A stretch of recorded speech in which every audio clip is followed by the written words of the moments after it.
దేవునికి స్తోత్రం. మీ అందరికీ నా హృదయపూర్వక వందనాలు తెలియజేస్తున్నాను.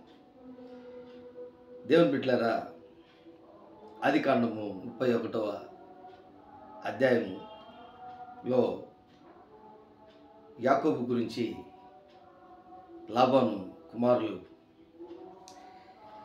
మాట్లాడుకుంటూ ఉన్నారు. ఏమనంటే, యావదాస్తి మా తండ్రికి కలిగిన యావదాస్తి, మా తండ్రికి కలిగిన దాని వలన ఈ యావదాస్తి సంపాదించినని చెప్పుకుని నా మాట యాకోబు విని, లాబాను కుమారులు యాకోబు గురించి ఈ విధంగా చెప్పుకోవడం యాకోబు విన్నప్పుడు తన మనసులో ఎంతో బాధ కలిగింది. ఈరోజు దేవుని బిడ్డలారా, నువ్వు సంపాదించినటువంటి ఆస్తి అంతస్తులను బట్టి, కష్టపడి సంపాదించుకున్నటువంటి ఉద్యోగం, కష్టపడి సంపాదించుకున్నటువంటి ఒక వ్యాపారం, కష్టపడి సంపాదించుకున్నటువంటి వ్యాపారం వల్ల లాభం, కష్టపడి సంపాదించుకున్నటువంటి నీ పిల్లలు, నీ ఆస్తి అంతస్తులు అన్నిటిని బట్టి ప్రజలు నిన్ను బట్టి కాసంత బాధపడుతున్నారేమో, అసూయపడుతున్నారేమో. ఈ ఉదయకాలం ముందు దేవుడు నీ జీవితంలో, నా జీవితంలో, మనందరి జీవితంలో ఒక మనకు మేలుకొలుపు, దేవుని యొక్క ప్రేమ, మనుషుల ప్రేమ, దేవుని యొక్క సహాయము, మనుషుల సహాయం ఏ విధంగా ఉంటుందో లాబాను అన్నీ కూడా రుచి చూశాడు. లాబాను దగ్గర యాకోబు రుచి చూచాడు. లాబాను దగ్గర ఆయన కష్టపడినటువంటి కష్టమంతా కూడా తన భార్యలిద్దరితో, లేయాతో, రేచెలమ్మతో, ఇద్దరితో మాట్లాడుకుంటూ ఉన్నాడు. ఎంతగానో దేవుడు ఆయనకు తోడని చెప్పుకుంటున్నాడు. ఈ ఉదయకాలం ముందు నీ జీవితంలో కూడా మనుషుల ప్రేమ ఏంటో, దేవుని యొక్క ప్రేమ ఏంటో, ఆయన అగాపే ప్రేమ ఏంటో, ఆయన కలువరి శిలువ ప్రేమ ఏంటో, ఆయన మారని ప్రేమ ఏంటో, తల్లి కంటే తండ్రి కంటే ఎక్కువగా ప్రేమించే ఆ నాదుడు యేసునాథుని యొక్క ప్రేమ నువ్వు రుచి చూచావా? అందుకే తండ్రి, కుమార, పరిశుద్ధాత్మ త్రియేక దేవుడైనటువంటి యెహోవా దేవుడు యాకోబుతో, నేను ఒంటరివాడుగా ఉన్నాను, నేను ఏది ఈ లోకంలో ఊరికనే తీసుకోలేదు, కష్టపడి నేను పని చేసుకుంటున్నాను, కష్టపడి పనిచేసి సంపాదించాను. లాబాను దగ్గర ఉన్నటువంటి ఆ ప్రేమ ఇప్పుడు కటాక్షము నా దగ్గర నాకు లేదు అని ఒక్కడే మాట్లాడుకుంటుండగా, తన మందల దగ్గర, గొర్రెల మంద దగ్గర ఉండి మాట్లాడుకుంటుండగా దేవుడు అతనితో మరలా మాట్లాడడం ప్రారంభిస్తాడండి.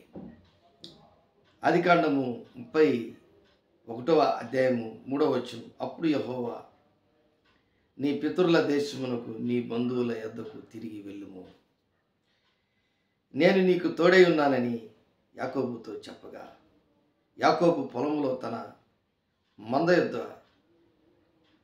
యొద్దకు రాహేలును, లేయాను పిలువనంపి వారితో ఇట్లనెను, మీ తండ్రి కటాక్షము నిన్న మొన్న నా మీద ఉండినట్లు ఇప్పుడు నా మీద ఉండలేదని నాకు కనబడుచున్నది. అయితే నా తండ్రి యొక్క దేవుడు నాకు తోడై ఉన్నాడు. ప్రియమైనటువంటి దేవుని బిడ్డలారా, దేవుని ప్రేమ నిన్ను విడిచిపెట్టదు. ఆదికాండం 28వ అధ్యాయంలో బేతేలు, లూజ్ అనే ప్రాంతంలో కలకని తన జీవితంలో ఒక ఎటు వెళ్ళాలో ఏ విధంగా నా జీవితం ఉంటుందో, ఏ విధమైనటువంటి పరిస్థితుల్లో గుండా నేను వెళ్తానో అని అనుకుంటున్నటువంటి స్థితిలో, పరిస్థితిలో దేవుడు దర్శనము ఆయనకి చూపించాడు. ఆయన భవిష్యత్తును కూడా అక్కడ మాట్లాడాడు. అలాగే ఏల్ బేతేల్, ఆ పెనియేల్ అనే ప్రాంతంలో ఏల్ బేతేల్, ఇంతవరకు దేవుడు నాకు తోడుగా ఉన్నటువంటి దేవుడు నాకు తోడై ఉన్నాడు. ఆ ప్రాంతంలో కూడా తన అన్న అయినటువంటి ఏశావుకు భయపడి తన జీవితంలో ఎన్నో దేవుని దగ్గర ఆశీర్వాదం తీసుకున్నాడు. ఆ తొడగూటి, ఆ కాలు తొడగూటిని విరగొట్టి కుంటివాడిగా చేసిన తన జీవితంలో పెనుగులాటకు, ఆశీర్వాదం కొరకు పెనుగులాటకు ఎంతో ప్రయాసపడినటువంటి యాకోబు ఇప్పుడు ఇజ్రాయేలుగా మార్చాడు. ఇజ్రా అంటే పోరాటం, ఏల్ అంటే దేవుడు. ఇజ్రాయేలుగా మార్చినటువంటి ఆ ప్రభు నేటికి కొన్ని వేల సంవత్సరాలు, ఆ వేల సంవత్సరాల నుంచి యాకోబు యొక్క సంతతిని, యాకోబు బిడ్డలను దేవుడు మర్చిపోలేదు. అలాగే యేసుక్రీస్తులో నువ్వు కూడా ఆధ్యాత్మికమైనటువంటి విషయంలో నీవు, నేను, మనమందరం కూడా ఆయన రక్తం ఇచ్చి కొన్న దేవుని బిడ్డలముగా ఆ ప్రేమను చూపిస్తున్నాడు. ప్రేమైనటువంటి దేవుని బిడ్డ, ఈ ఉదయకాలం ఉంది నీ జీవితంలో ఒక అద్భుతమైనటువంటి దేవుని ప్రేమ, అగాపే ప్రేమ. తండ్రి ఇంటి నుంచి బయలుదేరి వచ్చినప్పటి నుంచి ఎన్నో శ్రమలు పడ్డాడు. 10 సార్లు జీతం మార్చాడు లాభాను. ప్రేమైనటువంటి దేవుని బిడ్డలారా, నిన్ను ప్రేమించే దేవుడు నీకు సహాయకుడై ఉన్నాడు. తప్పైన కుమారుడి జీవితంలో, చిన్న కుమారుడు జీవితంలో లూకా సువార్త 15వ అధ్యాయంలో చెప్పబడినట్లుగా ఒక కుమారుడు ఇంట్లోనే ఉన్నాడు, ఒక కుమారుడు బయటికి వెళ్ళిపోయినాడు.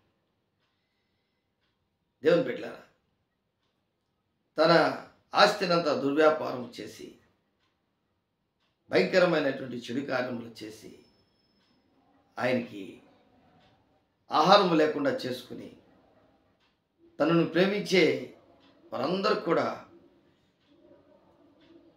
తనను విడిచి వెళ్ళి ఏమీ లేకుండా చేసినటువంటి ఈ లోక ప్రేమను అర్థం చేసుకున్నాడు. దేవుని బిడ్డలారా, నా తండ్రి ఇంట అనేక మందికి కూలివాండ్రకు అన్నము సమృద్ధిగా ఉన్నదని ఒంటరిగా యాకోబులాగా మాట్లాడుకుంటున్నాడు. యాకోబు పొలంలో ఏ విధంగా నిన్న మొన్న మీ తండ్రి యొక్క కటాక్షము నా మీద ఇప్పుడు లేదు అని చెప్పుకుంటున్నట్లుగా,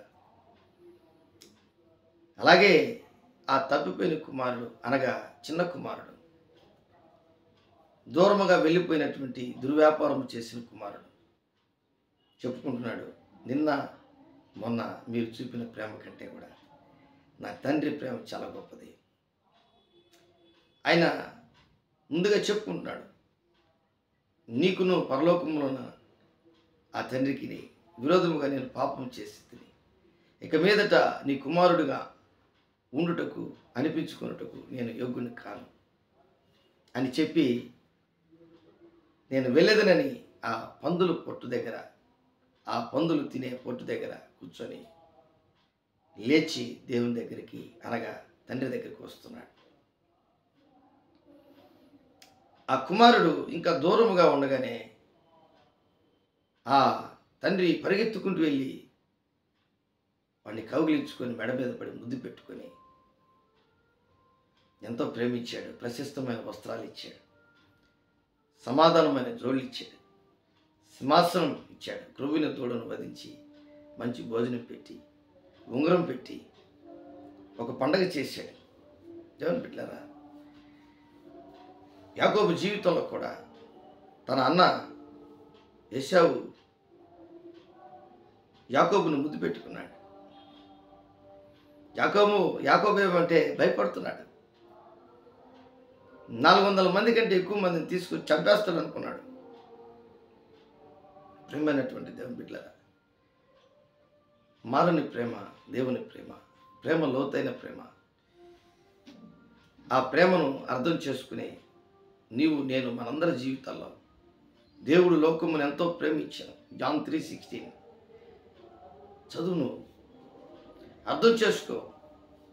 ఈ లోకంలో తల్లి కంటే, తండ్రి కంటే, అన్నదమ్ముల కంటే, అక్కచెల్లెల కంటే, ఈ లోకంలో ఉన్న స్నేహితుల కంటే, అందరికంటే ఎక్కువైన మిన్నైన ప్రేమ మన యేసు ప్రేమ.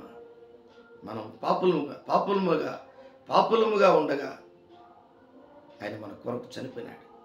ఆయన ప్రేమ ఎలాంటి ప్రేమ అంటే మన దోషములను క్షమించే ప్రేమ, మన పాపములను క్షమించే ప్రేమ, మనలను పరలోక రాజ్యమునకు తీసుకువెళ్ళే ప్రేమ, కలువరి సిలువ ప్రేమ.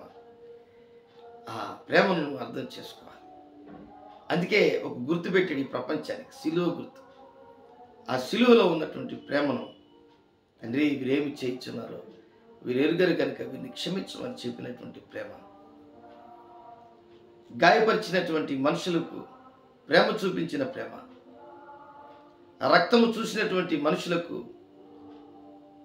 ప్రేమతో పలకరించే ప్రేమ, మన ప్రభువును రక్షకుడైన యేసుక్రీస్తు ప్రేమ. అందుకే యాకోబు జీవితంలో కూడా లేయాతో చెప్తున్నాడు, రేచలంతో చెప్తున్నాడు, రాహేలంతో చెప్తున్నాడు, నిన్న మొన్న ఉన్నటువంటి ఆ కటాక్షము మీ తండ్రికి ఇప్పుడు లేదు. మనం వెళ్దాం, ప్రార్థన చేసుకుందాం. దేవుని బిడ్డలారా, ప్రేమ నమ్మకం కలిగినటువంటి నా యేసయ్య ఉదయకాలం ముందు తండ్రి నీ బిడ్డలను మీరు దీవించారు. కూడి వచ్చినటువంటి బిడ్డలను మీరు దీవించారు. తండ్రి ప్రేమ కంటే, తల్లి ప్రేమ కంటే, అన్నదమ్ముల ప్రేమ కంటే, అక్కచెల్లెల ప్రేమ కంటే, మామ ప్రేమ కంటే, అత్త ప్రేమ కంటే, కుమారుల ప్రేమ కంటే, కుమార్తెల ప్రేమ కంటే, భర్త ప్రేమ కంటే, భార్య ప్రేమ కంటే, ఈ లోక ప్రేమలన్నిటికంటే, స్నేహితుల ప్రేమ కంటే నీ ప్రేమ మిన్న ప్రభువా. మా కొరకు ప్రాణం పెట్టిన ప్రేమ, మా కొరకు మరణించి తిరిగి లేచినటువంటి ప్రేమ, మా కొరకు పరలోక రాజ్యానికి మమ్మల్ని తీసుకువెళ్ళే యేసయ్య ప్రేమ. ఈరోజు ప్రభు ఆ ప్రేమను అర్థం చేసుకున్నటువంటి బిడ్డలందరినీ మీరు దీవించి ఆస్వాదించమని నజరేయుడైన యేసు నామములో అడిగి వేడుకుంటున్నాను తండ్రి. ఆమేన్.